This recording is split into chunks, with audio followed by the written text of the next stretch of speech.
अस्सलाम वालेकुम दोस्तों, असां तव्हांखे पंहिंजे चैनल में भली का अचूं था। Welcome to my channel. जेके भी दोस्त मुंहिंजे चैनल खे ॾिसंदा आहिनि ऐं जेके हीअं ॾिसनि था पिया, मां सभिनी खे पंहिंजी दिलि जी गहराई सां भली का चवां थो।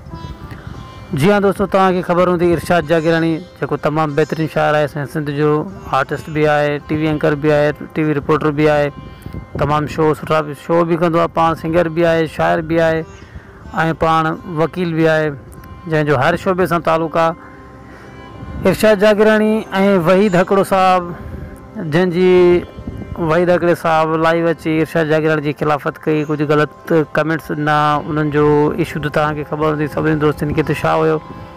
वहीद हकड़े जेका अची इंसल्ट कई इरशाद जागीरानी साहब जी, त उन्हनि जे दिलि में तमामु रंजिशूं अची वियूं ऐं हू पाण हिक ॿिए जी खिलाफ़त करणु लॻा, ग़लति कमेंट्स ॾियणु लॻा। पोइ बि इरशाद जागीरानी साहब खे जी अज़मत खे सलाम आहे, जंहिं अहिड़ो को गंदो कमेंट्स या अहिड़ी का ॻाल्हि कोन कई लाइव अची। वहीद हकड़ो साहब जज़्बात में अची हुननि से ग़लति कमेंट्स कया। हिन जो रीज़न हुयो उस्ताद ज़मा ख़ासकेली ऐं अलीशेर गबोल, जेके कुझु टाइम पहिरियां इरशाद जागीरानी जे शो में आया हुआ। इरशाद जागीरानी हिकु शो रखियो सिंध टीवी ते, जंहिंमें उस्ताद ज़मा ख़ासकेली ऐं अलीशेर गबोल साहब हुननि दावत ॾिनी, हुननि जे प्रोग्राम में शरीक थिया हुआ। हुननि सां तमामु सुठी ॻाल्हि ॿोल बा इरशाद जागीरानी सुठा सुवाल जवाब कया, हुननि सां तमामु बहितरीनु महफ़िल पई हले। असां बि ऐं तक़रीबन काफ़ी सिंध में जेके बि सिंधी आहिनि, हिते हुजनि, पाकिस्तान में हुजनि, ॿाहिरि हुजनि, सभिनी शो ॾिठो हूंदो, तमामु सुठा सुवाल जवाब कया।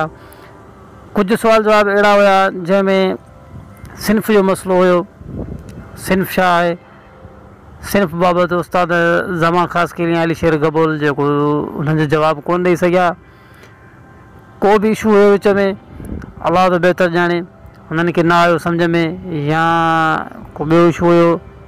बहरहाल हिन ॻाल्हि खे साइड ते रखी करे असां हिन मौज़ू ते चऊं था पिया। त दोस्तों, जीअं त हिन ॻाल्हियुनि ते बहस पियो हलियो। वहीद हकड़े साहब इरशाद जागीरानी जी जेका कमेंट्स हुयूं, तमामु सिंध वारनि तक़रीबन चैनलनि ते अची खयूं, मीडिया, सोशल मीडिया। जी हाँ दोस्तों, जीअं त हाणे ख़ुशख़बरी इहा आहे त मुश्ताक सरकी जेको सिंध जो तमामु बहितरीनु माण्हू आहे, सिंध जो कामरेड बि आहे, सिंध जो रखवालो बि आहे, जेको कराची में तव्हांखे ख़बर हूंदी हुनजी माशाअल्लाह काफ़ी वीडियोज़ रिलीज़ थी चुकियूं आहिनि ऐं वायरल थी वियूं आहिनि टिकटॉक ते, यूट्यूब ते, हर चैनल ते, फेसबुक ते। हू हमेशह सिंध जे लाइ, सिंध वासियुनि जे लाइ हुन आवाज़ु खयो आहे। मुश्ताक सरकी हमेशह सिंधियुनि जे लाइ उथियो आहे ऐं असां सभिनी सिंधियुनि खे घुरिजे त असां हिक ॿिए सां ॿधी करे मुश्ताक सरकी साहब खे सपोर्ट कयूं, जीअं हू सिंध जे अञा आवाज़ु बुलंद खणे ऐं असां सभिनी खे सपोर्ट करे। मुश्ताक सरकी तमामु बहितरीनु क़दम खयो आहे, हाणे हूअं बि बहितरीनु क़दम खणंदो त असां हिननि जी अज़मत खे सलाम था कयूं, असां हिन जा सपोर्टर आहियूं। मुश्ताक सरकी साहब खे हर ॻाल्हि में असां सपोर्ट कंदासीं, जेके बि सिंधी आहियूं पाण में। जी हाँ दोस्तों, मुश्ताक सरकी, इरशाद जागीरानी ऐं वहीद हकड़े जो जीअं त कल्ह राति सुलह कराए छॾियो आहे। वहीद हकड़ो ऐं इरशाद जागीरानी खे हुन पाण में खीर खंड करे छॾियो। इहा असां सिंधियुनि जे लाइ तमामु बहितरीनु ख़ुशख़बरी आहे ऐं शायदि कुझु दोस्तनि खे ख़बर न हूंदी, सो मुंहिंजे चैनल ते अची वीडियो ॾिसी सघनि था।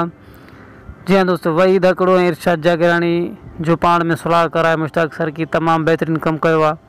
हिननि जे दिलि में जेके बि रंजिशूं हुयूं सभु ख़तमु कराए, हिननि खे गले लॻाराई ऐं हिननि जा रंजिशूं ख़तमु कराई। दोस्तों, इहा असांजी सिंध जी कामयाबी आहे जो असांजा आर्टिस्ट सभु नाले वारा शाइर, फनकार, आर्टिस्ट जेके बि आहिनि तमामु बहितरीनु माण्हू आहिनि। इरशाद जागीरानी में तमामु बहितरीनु माण्हू आहे। वहीद हकड़ो साहब बि नाले वारो शाइर आहे, तमामु सुठी शाइरियूं कंदो आहे सिंध जे बारे में, आवाम खे सुठो हुननि जेको आहे सो मैसेज बि ॾींदा आहिनि। हर हुनजे कलाम में को न को मैसेज हूंदो आहे। इन्हनि जी दिलि में जेके रंजिशूं हुयूं, मुश्ताक सरकी साहब उहे रंजिशूं ख़तमु कराई, आवाम खे तमामु घणी ख़ुशख़बरी ॾिनी आहे ऐं आवाम खे मुबारकबाद हुजे। जी हाँ दोस्तों, नेक्स्ट वीडियो जे लाइ इंतज़ारु कंदा, का न कंहिं टॉपिक ते वीडियो ठाहींदासीं। अल्लाह।